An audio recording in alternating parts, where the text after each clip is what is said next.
Setiap kami Tuhan menjadi lebih daripada emas dan permata, kami di mata-Mu berharga. Biar hidup kami semuanya dibentuk menjadi alat Tuhan, sehingga kami dipakai di akhir zaman ini menjadi penuai-penuai-Mu Bapa. Terima kasih Tuhan, urapi setiap kami malam ini. Urapi hamba-Mu yang tidak ada apa-apanya. Roh, jiwa dan tubuh kami buka bagi kebenaran firman Tuhan. Di dalam nama Tuhan Yesus, yang percaya Tuhan di tengah kita memberkati kita. Katakan bersama, amin, amin. Tepuk tangan buat Tuhan Yesus saudara, haleluya. Silahkan duduk, ya, puji Tuhan. Puji Tuhan, hari ini tema kita malam ini adalah bekerja untuk menghasilkan buah. Tentunya Tuhan mau kita ini saudara ada buah yang kita hasilkan dalam hidup kita. Kita datang ke sini bukan mencari manusia, tapi kita mencari Tuhan. Dan perjumpaan dengan Tuhan itulah yang akan mengubahkan hidup kita. Ketika kita dipanggil, kita disuruh oleh Tuhan untuk menghasilkan buah, ya. Tapi buah yang seperti apa, Bapak Ibu? Yang pertama tentunya kita harus berbuah dulu dalam karakter. Karena tema dari firman Tuhan inilah keadaan manusia di akhir zaman. Kayaknya tidak plong kalau kita nggak baca dulu 2 Timotius pasal 3 ayat 1 sampai ayat yang ke-5. Di sana memang judulnya adalah keadaan manusia di akhir zaman. 2 Timotius pasal yang ketiga ayat yang pertama sampai ayat yang ke-5 kita baca dulu. Ketahuilah bahwa pada hari-hari yang akan datang masa yang sukar. Sekarang sudah sukar belum? Di Indonesia banyak sekali perusahaan besar tutup. Ratusan ribu orang di PHK dan tidak punya pekerjaan. Ya, semua pabrik raksasa, perusahaan raksasa mulai tutup satu persatu. Ya, dan ratusan ribu orang kehilangan pekerjaan. Kalau orang tidak ada pekerjaan, tetapi dia harus bertahan hidup, tidak ada uang, maka tingkat kejahatan akan naik. Ketika tingkat kejahatan naik, maka akan terjadi saudara, ya, pembunuhan, bahkan segala macam keadaan di akhir zaman, ya akan terjadi. Dan memang Alkitab sudah menulis itu. Dikatakan akan datang masa yang sukar. Lalu yang berikutnya, manusia akan mencintai dirinya sendiri dan menjadi hamba uang. Ini akan datang, memang sudah terjadi. Orang mencintai diri sendiri menjadi hamba uang karena memang uang dicari di akhir zaman.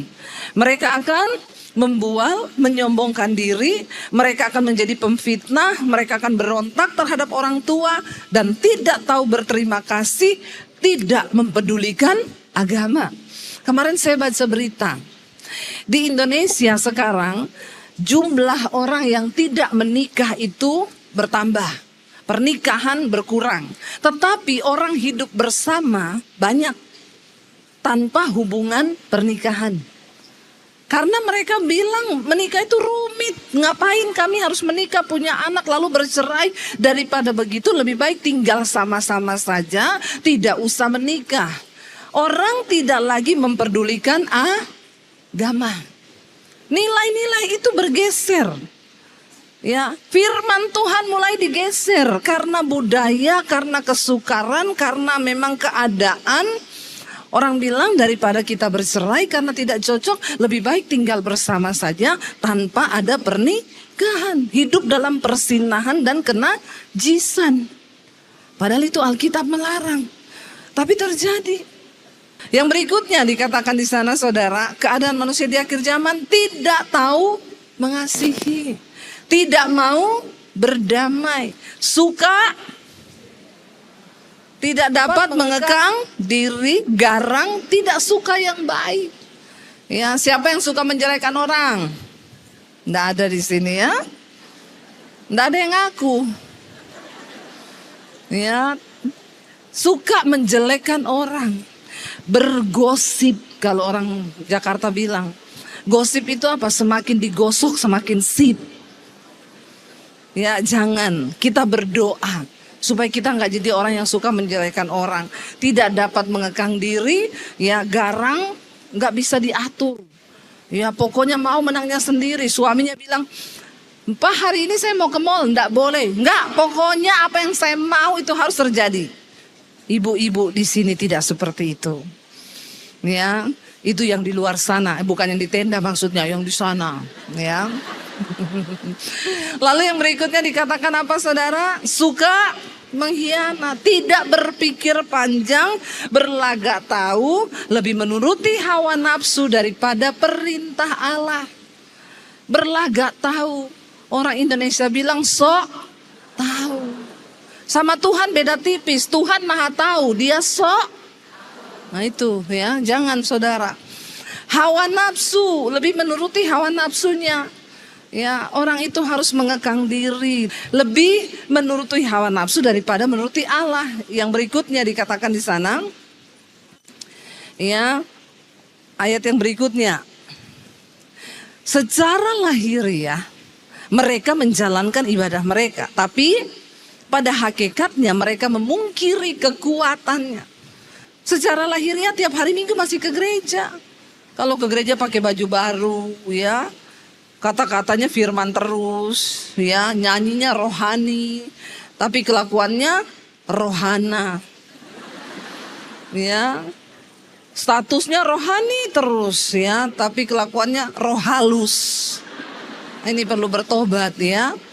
Mari kita percaya bahwa ketika kita ini menjalankan ibadah, ada kuasa dari ibadah itu, yaitu mengubahkan hidup kita. Jangan cuma jadi Kristen yang tidak berubah. Nah, hari ini kita akan belajar bagaimana supaya kita bisa berbuah, ya. Kita lihat bersama-sama saudara, kita buka, mari buka bersama di dalam Injil Yohanes. Kita percaya saudara bahwa ketika kita sungguh-sungguh ada di dalam Kristus, maka kita akan menghasilkan buah di dalam Kristus. Yohanes pasal yang ke-15, ayat yang ke-14 sampai ayat yang ke-16. Injil Yohanes pasal yang ke-15, ayat 14 sampai ayat yang ke-16. Kamu adalah sahabatku, jikalau kamu berbuat apa yang kuperintahkan kepadamu.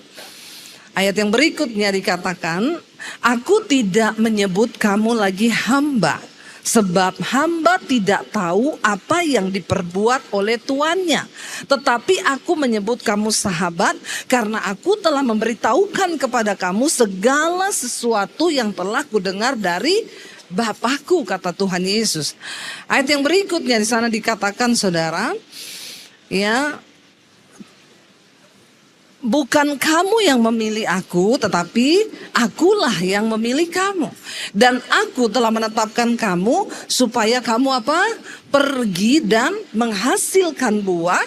Dan buahmu itu tetap, supaya apa yang kamu minta kepada Bapa dalam namaku diberikannya kepadamu. Kita bersyukur Tuhan Yesus menyebut kita ini bukan lagi hamba tetapi sahabat. Kalau hubungan kita dengan hamba, pembantu dengan tuan itu beda. Pembantu itu saudara tidak punya hak apapun terhadap majikannya. Tapi Yesus bilang kamu bukan lagi pembantu.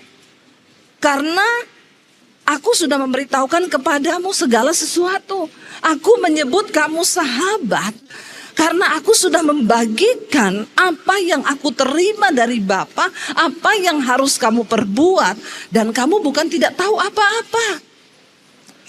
Dan kalau kita berjalan bersama Tuhan saudara, Tuhan itu memberitahukan rahasianya, rencananya atas hidup kita.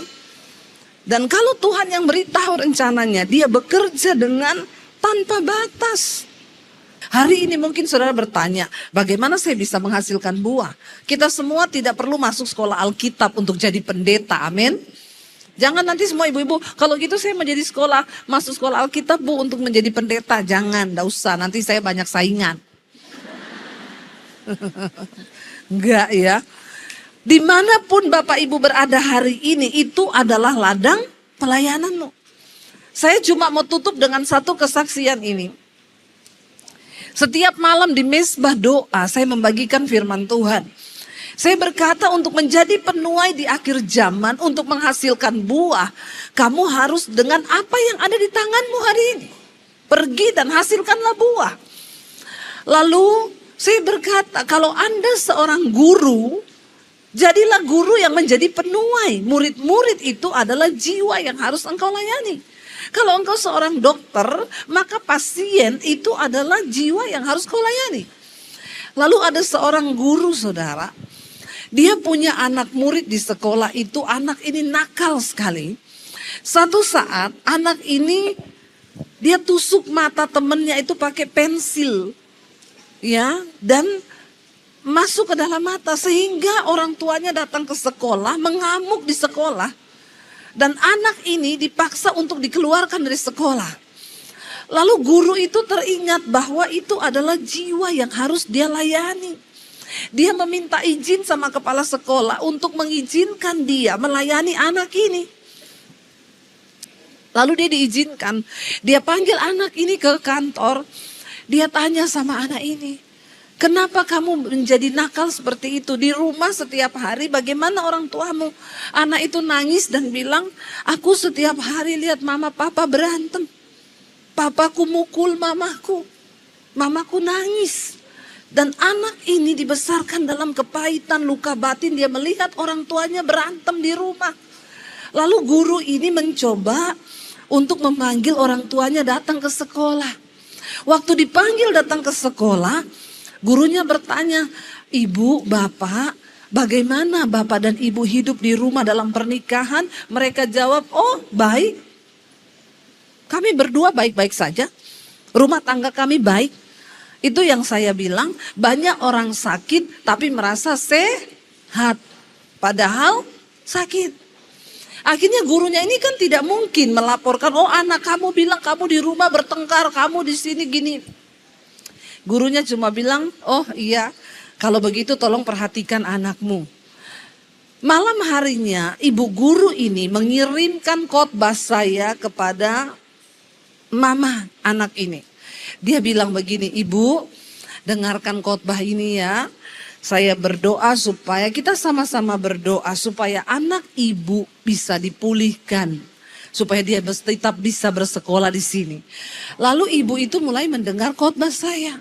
Waktu dia dengar khotbah saya, dia menangis. Lalu dia mulai WA ke orang guru ini. Dia bilang begini sama guru itu. Terima kasih ya sudah mengirim khotbah. Saya mau cerita bu, boleh? Oh boleh, dia telepon. Diangkat sama ibu guru. Langsung mamanya ini nangis, ibu ini. Dia bilang, saya selama ini rumah tangga saya itu tidak baik. Suami saya kasar, dia jadi curhat.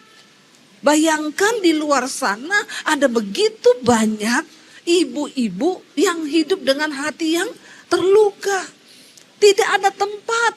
Tapi ketika ibu guru ini menyadari bahwa dia harus menghasilkan buah, dia mulai bagikan firman Tuhan. Akhirnya dia mulai berdoa buat ibu ini. Dia bilang, ibu sabar, ibu terus ikuti saja tuh khotbah-khotbahnya Ibu Debbie. Saya yakin Tuhan pasti bekerja. Bapak ibu percaya enggak? Hari ini keluarga itu dipulihkan Tuhan. Mereka sama-sama menjadi jemaat mesbah doa saya. Suami istri dipulihkan, mereka hidup dalam kasih. Dan anak mereka sekarang bisa terdidik dengan baik. Tidak nakal lagi. Karena orang tuanya sudah dipulihkan Tuhan. Anak mereka pun ikut dipulihkan Tuhan. Ini namanya kita berbuah. Dan Tuhan bilang, aku memanggil engkau supaya engkau pergi dan menghasilkan buah. Di sekeliling kita ada begitu banyak jiwa yang perlu kita layani. Ayo jangan cuma jadi orang Kristen, ibu-ibu yang cuma duduk-duduk di kursi gereja, datang ibadah tapi kita pulang tidak pernah melakukan apapun untuk kemuliaan Tuhan. Kalau kita satu saat menghadap Tuhan, Tuhan gak tanya rumahmu berapa, mobilmu berapa, perhiasanmu berapa. Tuhan cuma tanya, berapa jiwa yang sudah engkau bawa bagiku. Karena bekerja menghasilkan buah, itu artinya kita mempersembahkan jiwa bagi Kristus. Kita bangkit berdiri bersama ibu-ibu hari ini. Kita mau datang kepada Tuhan. Kita mau katakan kepada Tuhan bahwa hidup kita ini adalah milik Tuhan. Dan biarlah kita mempersembahkan yang terbaik buat Tuhan. Malam ini kita mau menyembah Tuhan. Kita mau angkat pujian yang tadi. Lebih dari emas, lebih dari permata. Kami yakin dan percaya Tuhan. Ketika kami sungguh-sungguh ikut bersama dengan Tuhan. Yesus berkata, apabila engkau hidup melakukan firman-Ku, apabila engkau tinggal dalam firman-Ku, apabila engkau sungguh-sungguh melakukan firman-Ku, aku menyebut engkau sahabat. Dan seorang sahabat itu tahu apa yang dikehendaki oleh tuannya. Malam ini kita mau menyembah Tuhan. Kita akan banyak menyembah dan kita akan sama-sama bersyafaat buat keluarga kita, buat bangsa kita, buat kota kita. Kita mau bawa kepada Tuhan malam hari ini saudara, hidup kita kepada Tuhan. Kita naikkan pujian tadi lebih dari emas, saya minta untuk singers bantu. Mari kita siapkan hati kita di hadapan Tuhan. Terima kasih Tuhan. Kami datang menyerahkan seluruh hidup kami ke dalam tangan Tuhan malam ini. Ini ungkapan kami di hadapan Tuhan. Kami mau mempersembahkan hidup kami Tuhan, tubuh kami kepada Tuhan. Terima kasih Tuhan Yesus.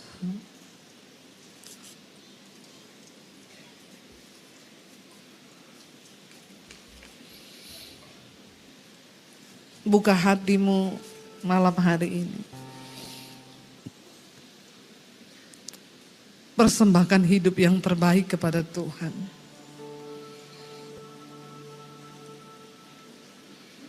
Terima kasih Tuhan Yesus.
menangis, lalu dia mulai WA ke orang guru ini. Dia bilang begini sama guru itu, terima kasih ya sudah mengirim khotbah.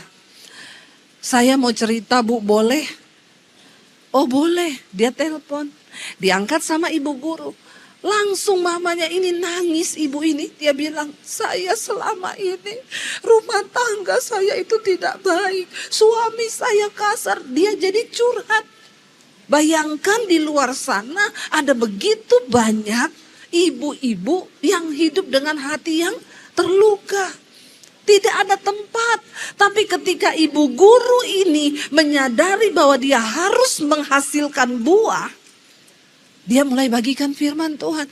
Akhirnya dia mulai berdoa buat ibu ini. Dia bilang, ibu sabar, ibu terus ikuti saja tuh khotbah-khotbahnya Ibu Debbie. Saya yakin Tuhan pasti bekerja. Bapak Ibu percaya enggak? Hari ini keluarga itu dipulihkan Tuhan. Mereka sama-sama menjadi jemaat mesbah doa saya. Suami istri dipulihkan, mereka hidup dalam kasih. Dan anak mereka sekarang bisa terdidik dengan baik, tidak nakal lagi. Karena orang tuanya sudah dipulihkan Tuhan. Anak mereka pun ikut dipulihkan Tuhan. Ini namanya kita berbuah. Dan Tuhan bilang, aku memanggil engkau supaya engkau pergi dan menghasilkan buah. Di sekeliling kita ada begitu banyak jiwa yang perlu kita layani. Ayo jangan cuma jadi orang Kristen, ibu-ibu yang cuma duduk-duduk di kursi gereja, datang ibadah tapi kita pulang tidak pernah melakukan apapun untuk kemuliaan Tuhan. Kalau kita satu saat menghadap Tuhan, Tuhan gak tanya rumahmu berapa, mobilmu berapa, perhiasanmu berapa. Tuhan cuma tanya, berapa jiwa yang sudah engkau bawa bagiku. Karena bekerja menghasilkan buah, itu artinya kita mempersembahkan jiwa bagi Kristus. Kita bangkit berdiri bersama ibu-ibu hari ini. Kita mau datang kepada Tuhan. Kita mau katakan kepada Tuhan bahwa hidup kita ini adalah milik Tuhan. Dan biarlah kita mempersembahkan yang terbaik buat Tuhan. Malam ini kita mau menyembah Tuhan, kita mau angkat pujian yang tadi, lebih dari emas, lebih dari permata. Kami yakin dan percaya Tuhan, ketika kami sungguh-sungguh ikut bersama dengan Tuhan, Yesus berkata, apabila engkau hidup melakukan firman-Ku, apabila engkau tinggal dalam firman-Ku, apabila engkau sungguh-sungguh melakukan firman-Ku, aku menyebut engkau sahabat. Dan seorang sahabat itu tahu apa yang dikehendaki oleh tuannya. Malam ini kita mau menyembah Tuhan. Kita akan banyak menyembah dan kita akan sama-sama bersyafaat buat keluarga kita, buat bangsa kita, buat kota kita. Kita mau bawa kepada Tuhan malam hari ini saudara, hidup kita kepada Tuhan. Kita naikkan pujian tadi, lebih dari emas. Saya minta untuk singers bantu. Mari kita siapkan hati kita di hadapan Tuhan. Terima kasih Tuhan.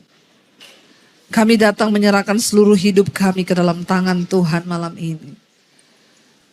Ini ungkapan kami di hadapan Tuhan. Kami mau mempersembahkan hidup kami Tuhan, tubuh kami kepada Tuhan. Terima kasih Tuhan Yesus.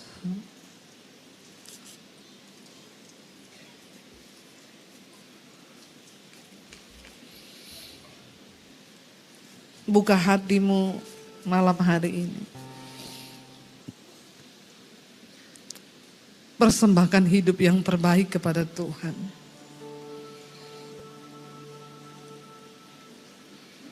Terima kasih Tuhan Yesus.